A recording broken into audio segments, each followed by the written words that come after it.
안녕하세요. 저는 최근에 기적이라는 게 뭔지 경험했습니다. 저는 평범한 30대 변호사입니다. 어렸을 적부터 부모님은 제가 변호사 되기를 간절히 바라셨어요.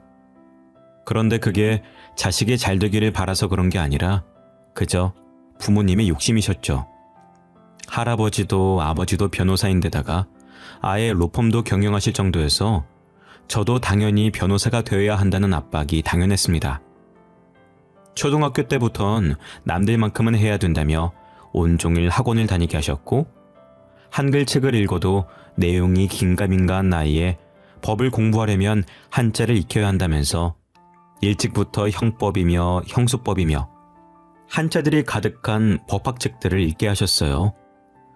무슨 천자문 떼듯이 하루에 영어 단어에다 한자까지 외워야 할 것들이 한두 개가 아니었죠. 그러니 친구들과 편하게 놀았던 기억도 잘 없네요. 물론 애초에 유명한 사립초등학교 때부터 시작해서 부잣집 아이들이 모인 학교로 보내주셨으니 그 친구들도 저랑 상황이 별반 다르진 않았지만요. 물론 아버지는 그 중에서도 심한 편에 속하시긴 하셨습니다. 그냥 남들 정도로 하는 걸로는 안 돼. 당연히 남들보다 뛰어나야지. 너희 할아버지도 나도 변호사인데 네가 그렇게 멍청하게 굴어서 되겠어? 그렇지만 저 이번 한 달 내내 쉬어본 적이 없어요. 하루 정도는 집에서 쉬어도 괜찮잖아요. 아니면 저 골프 말고 축구 배우면 안 돼요? 축구는 해서 뭐해? 나중에 도움도 안 될 일에 시간 쏟는 짓은 하지도 마라. 지금 친구들도 축구하는 애들이 많아요. 아버지 말씀처럼 다른 사람들이랑 어울리려면 다른 사람들이 하는 스포츠를 해야 되는 거잖아요. 그런 건 어린애들이나 하는 거야. 나중엔 그런 거 다 필요 없다. 얼른 준비해. 시간 너무 많이 끌었다. 더 할 말 있어? 당연하다는 듯 어른이 된 후를 생각하고 행동하라는 아버지의 말씀에 나는 아직 어린아이라고 말하고 싶었지만 그 말을 해봤자 돌아올 말이 뻔하니 그냥 포기했습니다. 아직 제가 어리다고 하면 그럼 평생 어린아이로 살 거냐며 떼쓰지 말라고 하셨거든요. 그렇게 저를 몰아붙이시는 아버지 덕에 어릴 때부터 1년에 쉬는 날이 손에 꼽일 정도였습니다. 심지어 해야 할 공부량을 다 채우지 못한 날은 잠도 못 잤어요. 그냥 앉아있는 게 능사가 아니라 하겠다고 한 양을 다 채워야 한다며 채찍질을 하셨죠. 애초에 제가 그걸 다 하겠다고 계획을 세운 적도 없는데 아버지 마음대로 양을 정하시고는 못하면 무섭게 저를 혼내셨습니다. 어머니라도 저에게 살가우면 그나마 버틸만 했을 텐데 어머니는 한술 더 뜨셨죠. 넌 왜 이렇게 애가 끈기가 없니? 진짜 큰이라는 사람은 10년이고 20년이고 참는 거야. 그냥 참고 해. 언제까지 칭얼대기만 할 거야? 죄송해요, 어머니. 죄송한 거 알면 다음부터 그냥 해. 왜 이렇게 투정을 부려? 어머니는 저에게 애정이라곤 한 톨도 없으신 것처럼 행동하셨습니다. 말투가 냉정하신 건 둘째치고 저와 함께 식사도 하려고 하지 않으셨죠. 식사를 하시다가 제가 밥을 먹어야 될 시간이면 그대로 자리에서 일어나셨습니다. 마치 저를 보면 밥맛이 뚝 떨어지기라도 하는 듯이 그대로 숟가락을 놓으셨죠. 어머니, 식사 계속하세요. 제가 방에 들어가서 먹을게요. 됐다. 이미 입맛 다 떨어졌는데 뭘 더 먹니? 애초에 자리에 앉지를 말던가. 늘 저를 싸늘하게 쳐다보시고서는 방으로 들어가셨죠. 그 중에서도 가장 기억에 남았던 일은 제가 중학교 때 같은 반 아이랑 싸웠던 일이었어요. 친구랑 축구를 하는데 옆반이었던 애가 제 친구를 밀어서 넘어뜨리는 바람에 다리가 부러졌거든요. 그런데 사과도 안 하고 자기들끼리 신나서 넘어진 제 친구를 비웃는 겁니다. 실수라고 생각하고 넘기려고 했는데 친구를 비웃는 모습에 저도 화가 나서 그 친구에게 사과하라며 말하다가 결국엔 싸움이 붙어버렸죠. 저도 그 친구도 얼굴이 엉망이 되어선 양쪽 다 부모님이 오셨는데 그 친구는 부모님이 오시자마자 그 애의 얼굴을 살피면서 걱정을 하시더라고요. 그런데 저희 어머니는 교무실에 들어오자마자 저는 쳐다보지도 않으시고 상대 부모에게 징계를 주고 싶은 대로 하라고 하더라고요. 그 말에 선생님들도 당황하셔서는 먼저 상황 설명을 하려는데 듣지도 않았습니다. 우연히 어머님, 일단 상황 먼저 들어보시고 이야기 나누시죠. 우연히도 잘못이 있지만 일단 두 학생 모두 쌍방으로 일어난 싸움이고, 그리고 또 어차피 싸운 건 마찬가지 아닌가요? 얘가 먼저 잘못을 했겠죠. 귀한 아드님 얼굴에 생채기 내서 죄송해요. 징계는 원하시는 대로 내리세요. 저도 맞았어요. 제 얼굴은 보지도 않고 그런 말씀이 나오세요?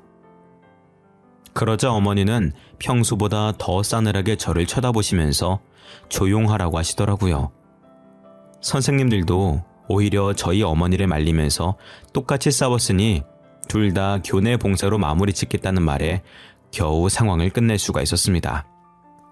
싸웠던 애한테도 그 부모님에게도 불쌍하다는 듯 동정의 눈길을 받으면서요. 두 사람 모두 심하게 다친 것도 아니고 우현이가 먼저 싸움을 걸어오긴 했지만 친구가 다친 걸 보고 사과도 안 하는 모습 때문에 그런 거니까 교내 봉사 20시간 정도 어떤가요? 네, 그렇게 하죠. 다음부터는 얘가 퇴학당할 사고 쳤을 때나 불러주세요. 이런 싱거운 일에 시간 버리고 싶지 않습니다. 그렇게 교장실을 나온 후로는 어머니는 이미 생채기로 가득한 제 뺨을 내리치셨습니다. 넌 대체 생각이란 게 있니? 너랑 싸운 애가 어떤 애인 줄 알고 그런 거야? 우리 로펌에 일을 몇 개를 갖다주는 회사인데 어쩜 이렇게 생각이 없어? 아까도 들으셨잖아요. 저만 일방적으로 잘못한 게 아니라 저 친구도 저 때렸고 저도 그냥 시비를 건 건 아니고 저 애가 먼저 잘못을 했단 말이에요. 누가 잘못을 했든 어쨌든 넌 네 앞가림이나 잘해. 변호사가 될 마음은 있는 거야? 다음부턴 누가 먼저 때려도 그냥 맞고만 있어. 일 크게 벌이지 말고. 어머니의 말에는 처음부터 끝까지 제 걱정이라곤 단 1%도 없었습니다. 그저 짜증이 뒤섞여 있을 뿐이었죠. 그 뒤로는 저도 완전히 마음을 닫아버렸고 어머니와 3마디 이상 이야기를 나눈 적이 없습니다. 그나마 제가 마음을 붙일 수 있었던 건 가정부 아줌마였어요. 어렸을 때부터 부모님의 사랑도 제대로 못 받고 자란 제가 안타까우셨는지 어머니나 아버지가 저를 혼내시고 제가 기죽어 있으면 두 분 모두 거실로 나오시지 않을 때 몰래 라면을 끓여주시거나 직접 핫케이크를 구워주셨습니다. 아버지가 몸에 안 좋다면서 라면이나 밀가루가 많이 들어간 음식은 절대 못 먹게 하셨거든요. 그나마 그 집에서 버틸 수 있었던 유일한 이유는 가정부 아주머니 덕분이었습니다. 그렇게 고등학교까지 마치고 아버지가 바라시던 법대를 들어갔습니다. 하지만 대학에 들어가도 달라지는 건 없었죠. 아버지는 제가 들어야 하는 수업들을 모두 정해주셨고 저는 그때쯤에는 모든 걸 포기하고 그냥 아버지가 시키는 대로 따랐습니다. 그런데 교수님의 방에 성적 확인을 하러 갔다가 제 시험지를 채점한 걸 보게 됐습니다. 다른 친구들의 채점지는 열심히 읽어보셨는지 여기저기 체크도 되어 있고 동그라미들도 있었는데 유난히 제 시험지는 그대로더라고요. 아직 채점도 하지 않으셨나 싶었는데 교수님이 제 이름을 물어보시더니 확인도 안 하시고 에이프릴이라고 말씀해 주시는 겁니다. 의아해서 채점을 한 게 맞냐고 물었는데 여전히 확인도 안 하시고 그렇다고 하시더라고요. 그리고 몇 번이나 그런 일들이 반복됐고 아무리 공부를 대충 해도 전 과목이 에이프릴이 나오는 게 신기했습니다. 그런데 첫 번째 학기가 끝나갈 때쯤 그 이유를 알아냈죠. 교수님의 방에 들어갔다가 책상 한편에 저희 아버지의 명함을 발견했거든요. 이게 왜 있는 건가 이상하다 생각했었는데 알고 보니 아버지가 그동안 교수들에게 돈을 주고 제 성적을 부탁하신 거였습니다. 아버지가 들으라고 하는 수업만 들은 게 아버지가 매수에 성공한 교수들이었던 거죠.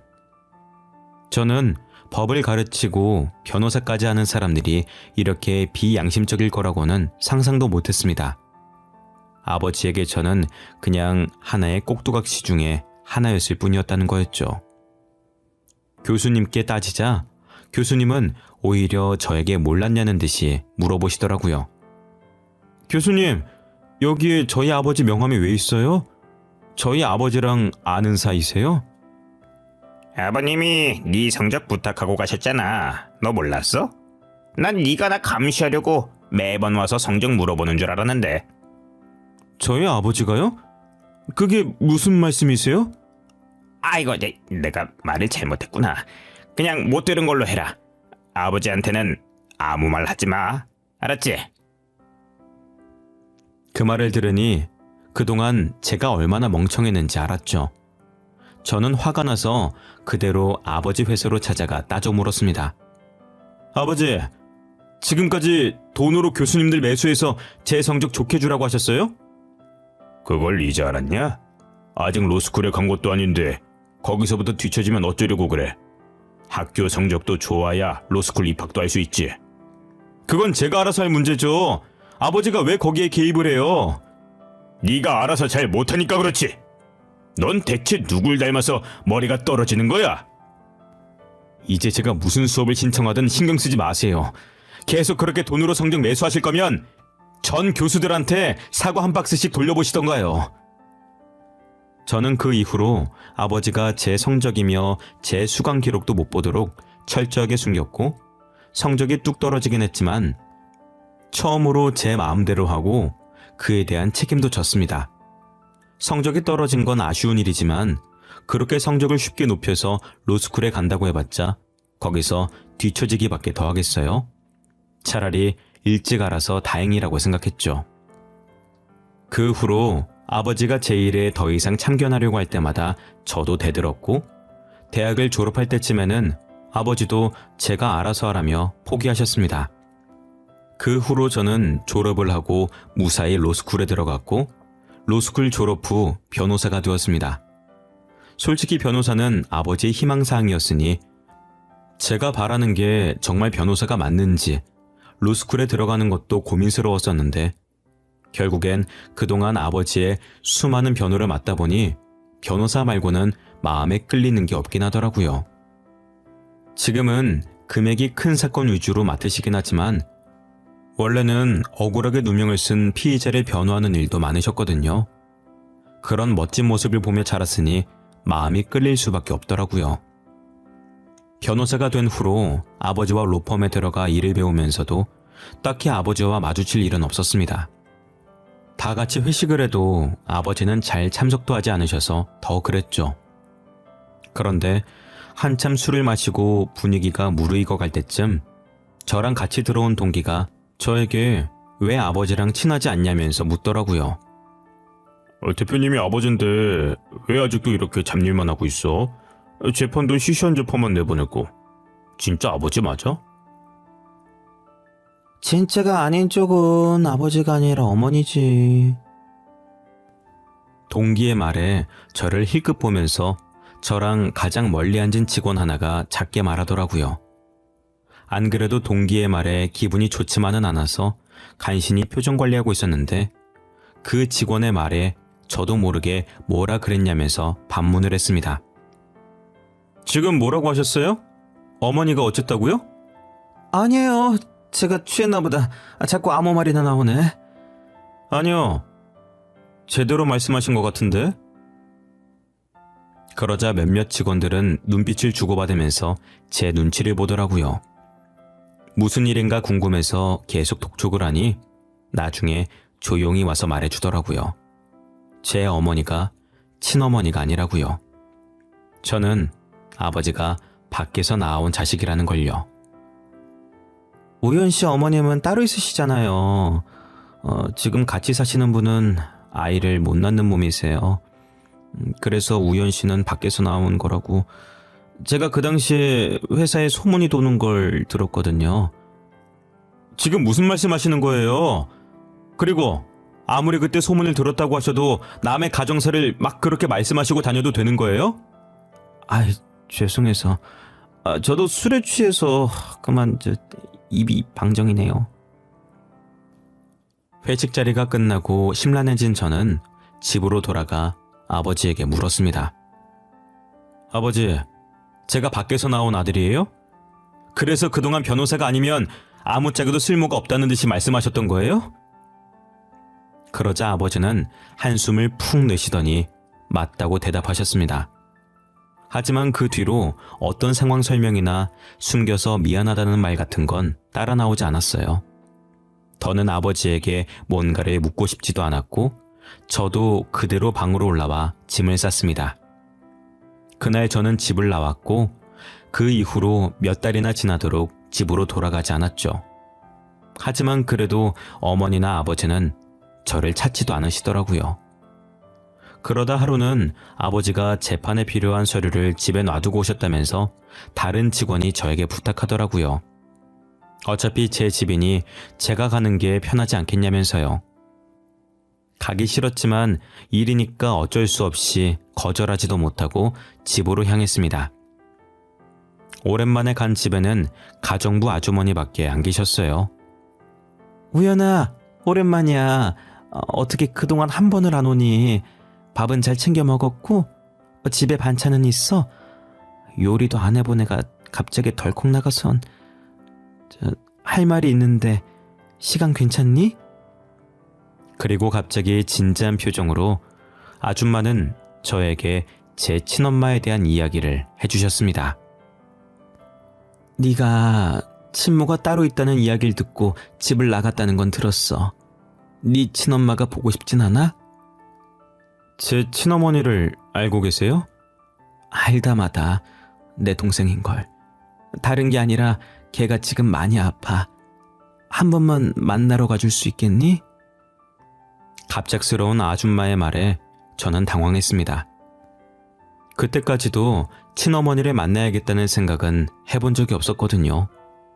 제가 만나고 싶어도 만날 수 있는 것도 아니고 누군지도 모르니 먼 이야기 같았습니다.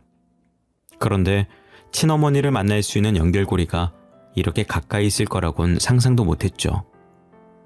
아무것도 모르는 저를 위해 이모는 있었던 일들을 간략하게 설명해 주셨습니다. 사실 친어머니와 아버지는 결혼을 하기 전부터 사귀고 계셨었는데 아버지도 집에서 도움이 되는 결혼을 해야 된다며 지금 어머니와 결혼하신 거였습니다. 아버지는 이미 제 친어머니가 있으니 처음엔 지금 어머니에게 마음을 주지 않으셨는데 어머니는 그게 아니었던 거죠. 그런데 결혼을 하고 나서도 아버지는 어머니의 마음을 자기에게로 돌리기는커녕 더 밖을 나돌면서 아예 두 집 살림을 하기 시작하신 겁니다. 그러는 사이 제가 생겼고 어머니는 마음이 조급해지셨던 거였죠. 어머니는 애초에 자궁이 기형이라 아이를 가지는 게 거의 불가능에 가깝다고 했거든요. 아버지는 안 그래도 사랑하는 사람이 아이까지 가졌으니 집에도 안 들어오셨고 그런 아버지의 마음을 돌리기 위해서 어머니는 인자한 척 그냥 집에서 들어와 살면서 출산 준비를 하라며 먼저 권유하셨습니다. 처음엔 저희 친어머니도 그건 아닌 것 같다고 거절하셨었지만 끝까지 집으로 들어오라면서 설득에 설득을 거듭해서 집으로 들어오셨던 거였죠.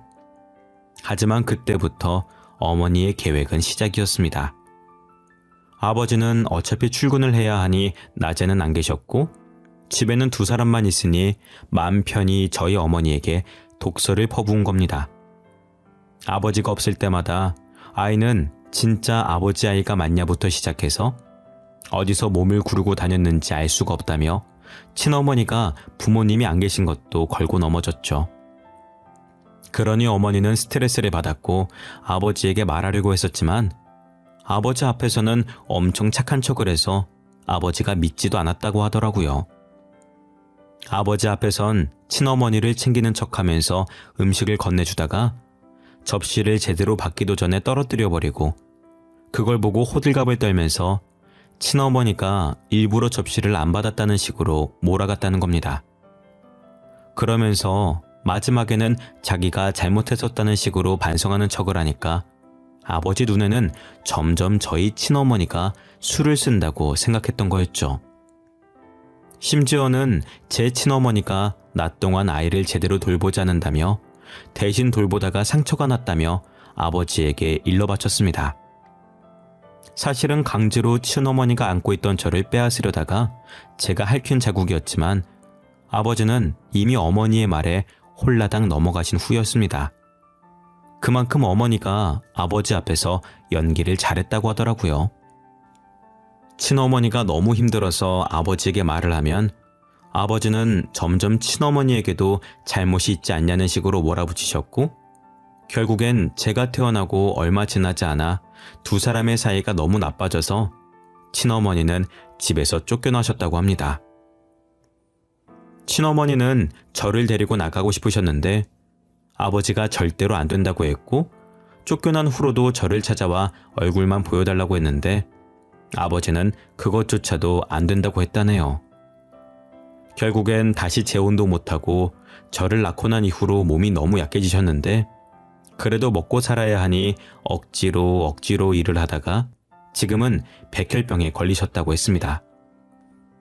이모는 친어머니를 대신해 일하면서 제가 자라온 이야기나 사진들을 보내주셨고 그걸로나마 어머니는 저를 지켜보셨다고 합니다. 그런데 지금까지 온갖 치료법을 모두 써봤지만 큰 효과를 보지 못해서 지금은 골수이식을 받지 않으면 살 날이 정말 얼마 남지 않았다고 하더라고요. 갑자기 이런 말에서 당황스럽겠지만 동생이 너를 너무 보고 싶어해. 마지막으로 가기 전에 얼굴이라도 한번 보여주면 안 될까? 그동안 존재도 모르고 있던 친어머니가 살 날이 얼마 남지도 않았다는 이야기까지 듣자 마음이 조급해졌습니다. 저는 최대한 빨리 가보겠다고 약속을 했죠. 그리고 이틀 후 면회를 하러 가니 이젠 눈도 점점 안 보이시는지 저를 못 알아보시더라고요. 안녕하세요. 안녕하세요. 언니가 소개해줄 사람이 있다고 하던데 누구예요? 내가 요즘에 시력이 안 보여서. 저예요. 어머니 아들이에요. 그러자 어머니는 잘 보이지도 않는 눈으로 저를 뚫어져라 응시하셨습니다. 그리고 수화기를 들고 아무 말도 못하시고 창 너머로 저를 보시며 눈물을 흘렸습니다. 우연이니? 정말 우연이야? 네, 저예요. 어머님의 존재를 너무 늦게 알았어요. 죄송해요. 그동안 수천 번도 더 입에 담았던 어머니라는 단어가 그날은 왜 그렇게 슬프게만 느껴졌는지. 저도 결국엔 어머니라는 단어에서 목이 메어 더 말을 할 수가 없겠더라고요. 어머니와 저는 한참 동안 서로를 바라보면서 눈물만 흘리다가 면회 시간을 보냈습니다. 그 후로 저는 매일같이 어머니를 찾아가 면회를 했습니다. 이미 백혈병으로 눈이 잘 보이시지 않는 어머니를 위해서 조금이라도 더 많이 얼굴을 보여드리고 싶었습니다. 이제 겨우 만났는데 이별을 코앞에 두고 있으니 하루하루 매 시간 1분 1초가 귀하게 느껴졌어요. 혹시나 제 골수라도 맞을까 싶어서 검사를 해봤지만 이식은 불가능했습니다. 제가 자식인데도 골수가 안 맞아요? 검사 다시 한 번만 해보면 안 될까요? 검사를 다시 한다고 해서 결과가 달라지는 건 아니에요. 보호자분 마음도 충분히 이해는 하지만 새로운 기증자를 기다리는 수밖에 없습니다. 결국 제가 할 수 있는 건 아무것도 없다는 말에 너무 제 스스로에게 화가 났습니다. 그 몇 달 동안 왜 친어머니를 찾으려고 하지 않았을까 하는 후회도 들었고요. 그동안 제게 사실을 알려주지 않았던 아버지도 너무 미웠습니다. 어머니에 대한 언질이라도 주셨다면 혹은 어머니가 저를 찾아왔을 때 내치지 않으셨다면 이렇게까지 친어머니를 뒤늦게 만나 후회만 하고 있진 않았을 거라는 생각이 들었거든요. 아무리 생각해도 원망이 가라앉지 않아 결국엔 아버지를 찾아가 따져 물었습니다. 아버지, 그동안 저한테 왜 숨기셨어요? 왜 진작에 친어머니가 따로 있다는 말씀은 안 하셨어요? 친어머니, 낳아주면 그게 다 친엄만 줄 알아? 널 낳은 건 그 여자겠지만 널 기른 건 네 엄마야. 길러준 은혜도 모르고. 그래서 이제 친엄마가 보고 싶기라도 한 거야? 네, 보고 싶어서 뵙고 왔습니다. 아버지는 그래도 한때 사랑했던 여자인데 보고 싶지도 않으세요? 이제 세상에 살아계실 날도 많지 않으세요? 그러자 아버지는 흠칫 저를 쳐다보시더니 다시 표정을 바꾸시고는 신경도 안 쓴다는 듯이 말씀하셨습니다.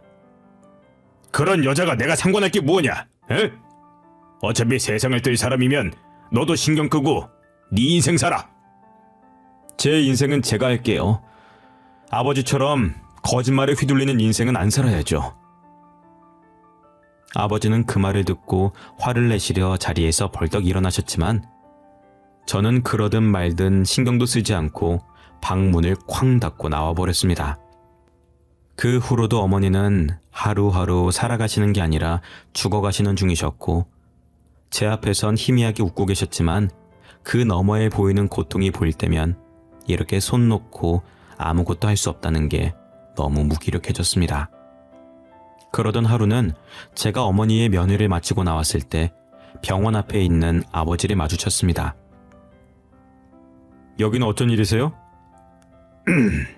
볼 일이 있어서 왔다가 그 여자가 입원해 있는 병원이라길래 이제 네 발목 그만 잡으라고 말하러 왔다. 제 발목을 잡다뇨?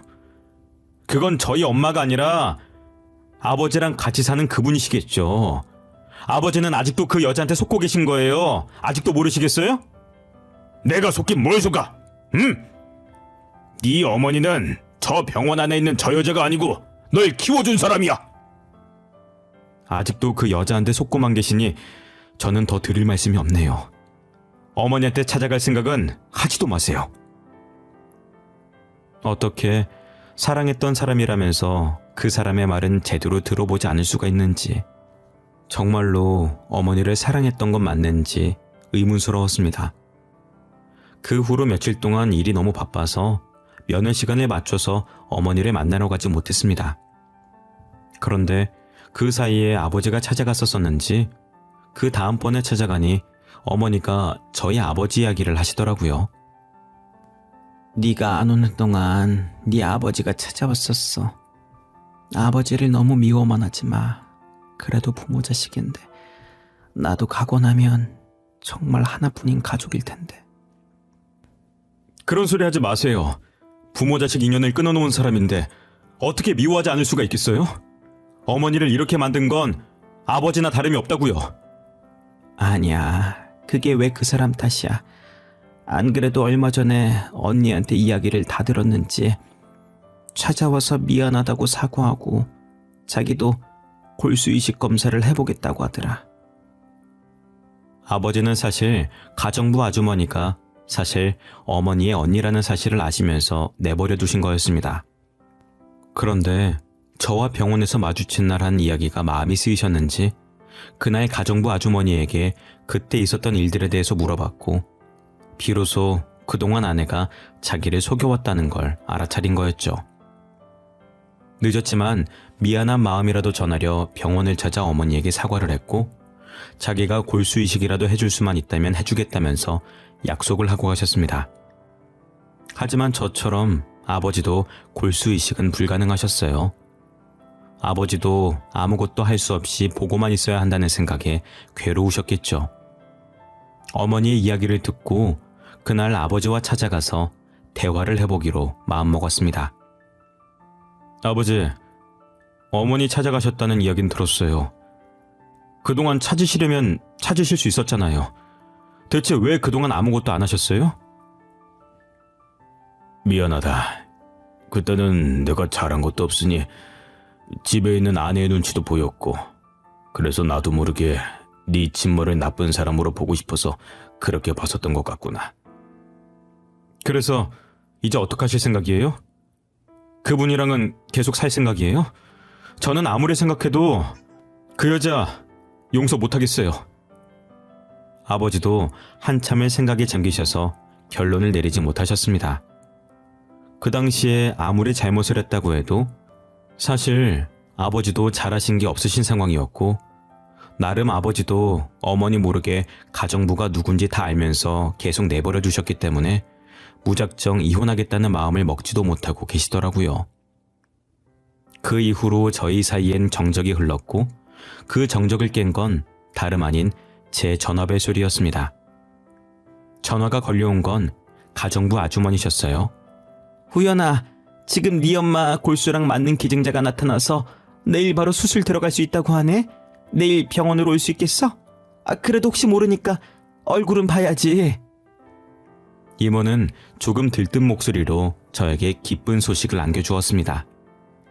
그 소식을 들은 아버지와 저는 안도하는 마음에 처음으로 다정하게 껴안고 눈물을 흘렸습니다. 다음날 바로 어머니는 수술에 들어가셨고 수술도 잘 됐고 그 후로 어머니는 점차적으로 몸을 회복하셨습니다. 아버지는 어머니가 다시 회복하시는 걸 보고 결심을 하셨는지 이혼을 결심하셨습니다. 처음엔 그 여자가 절대로 안 된다며 거부했지만 그럼 알아서 하라며 아버지도 집에서 나오시고 가정부며 일하시던 분들도 모두 그만두니 그 큰 집에 쓸쓸히 혼자 있는 건 못 견디겠는지 이혼을 하겠다고 하시더라고요. 따지고 보면 아버지가 유책 배우자라 먼저 이혼 소송을 걸 수도 없는 노릇이었는데 생각보다 그 긴 세월 동안 지친 건지 금방 포기한 덕분에 어머니가 퇴원을 하시던 날 아버지와 어머니는 혼인신고서를 작성하셨습니다. 돌고 돌아 결국엔 이렇게 되는 걸 보니 정말 인연이라는 게 있는 것 같더라고요. 거기다 제 나이 30이 넘어서 아들도 아닌 여동생이 생겼네요. 병원에서도 항암 치료 기간도 길었고 나이도 있는데 이렇게 자연 임신이 된 게 기적이라면서 의사 선생님도 놀라워하시더라고요. 이제 곧 아이가 태어나는데 곧 태어날 아이를 보고 있으니 아버지도 만감이 교차하셨는지 저에게 먼저 사과를 하셨습니다. 내가 너라도 잘 키워야 한다는 생각에 사로잡혀서 참 몹쓸 짓을 한 것 같구나. 지금 생각해보니 그때는 내가 참 어리석었어. 미안하구나. 이 말로 용서를 받을 수 있을지도 모르겠지만. 먼저 말씀해 주셔서 감사해요. 제 동생한테는 그러시면 안 돼요? 아버지도 저를 미워해서 그런 게 아니라 어떻게든 더 잘 키워보려고 그러셨다는 걸 이젠 알고 있으니 아버지의 사과도 사실 필요 없었어요.